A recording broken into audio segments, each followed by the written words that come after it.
Bu, ini kenapa? Ikan salem. Makanya ikan salam hidupnya di laut. Rumah kita kan jauh dari laut. Ya, ibu beli sama tukang ikan yang keliling. Jadi masing-masing tempat memiliki kondisi dan potensi masing-masing sehingga terjadinya saling tergantung. Ini yang dinamakan kondisi saling melengkapi. Nah, untuk lebih jelasnya kita akan bahas pada materi interaksi antar ruang berikut ini. Rumah belajar, rumah belajar, rumah belajar, doa yo. Rumah belajar, belajar asyik bersama rumah belajar. Assalamualaikum warahmatullahi wabarakatuh. Berjumpa kembali dengan saya, Pak Yainal, guru IPS dari SMP Negeri 48 Jakarta. Sudah siap ya untuk menyimak video kali ini? Kita akan bersama-sama belajar tentang ruang dan interaksi antar ruang. Tujuan kita mempelajari materi ini, saya harapkan kalian dapat menjelaskan pengertian ruang. Yang kedua, kalian dapat menjelaskan pengertian interaksi antar ruang. Yang ketiga, kalian dapat menjelaskan terjadinya interaksi antar ruang.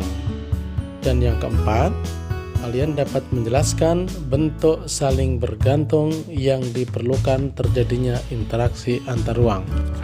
Sahabat rumah belajar, apa ya yang dimaksud dengan ruang itu?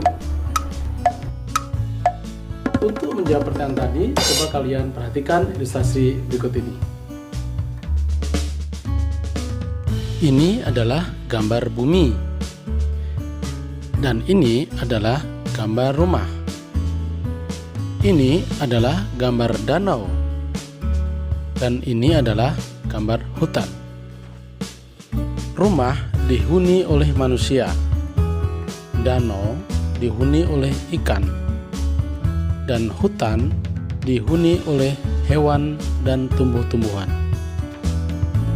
Dan semua itu diisi oleh makhluk hidup untuk tempat tinggal mereka. Nah, sahabat rumah belajar, dari ilustrasi tadi kita bisa artikan bahwa ruang itu adalah tempat di permukaan bumi, baik secara keseluruhan maupun sebagian, yang digunakan oleh makhluk hidup untuk tempat tinggal. Nah, sekarang apa ya penyebab terjadinya interaksi antar ruang itu? Untuk menjawab pertanyaan tersebut, ayo kita perhatikan ilustrasi berikut ini.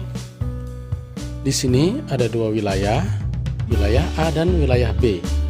Wilayah A ini adalah pegunungan yang subur sehingga menghasilkan banyak sayuran. Sedangkan wilayah B adalah wilayah pesisir pantai yang kaya akan hasil laut seperti ikan.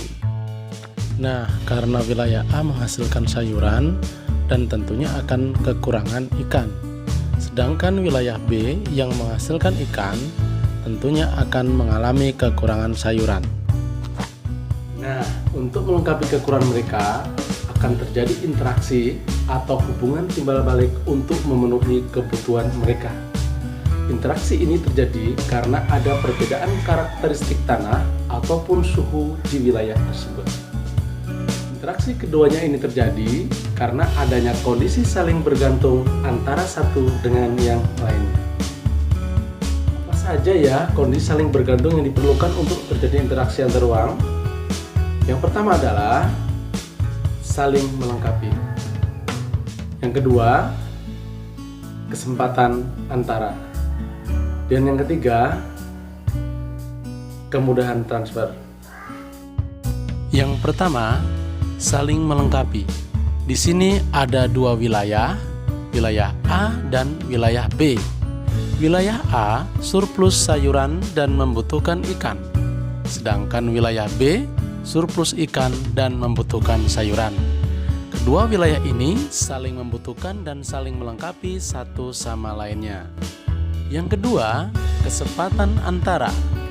Diketahui ada wilayah C yang lebih dekat dengan wilayah A.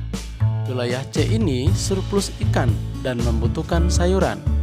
Karena wilayah C lebih dekat dengan wilayah A, maka transportasi lebih murah, sehingga penduduk di wilayah A menjalin kerjasama dengan wilayah C. Maka hubungan wilayah A dan wilayah B akan semakin melemah. Dan yang ketiga, kemudahan transfer. Wilayah A akan menjalin kerjasama atau interaksi apabila akses sarana prasarananya sangat mendukung. Apabila jalan menuju wilayah ini rusak, maka tidak akan terjadi interaksi. Nah, sahabat rumah belajar, kalian sudah paham kan apa itu interaksi antar ruang? Jangan lupa ya, tetap semangat, terus belajar di rumah belajar, belajar.kemdikbud.go.id. Belajar di mana saja, kapan saja, dengan siapa saja. Terima kasih. Assalamualaikum warahmatullahi wabarakatuh.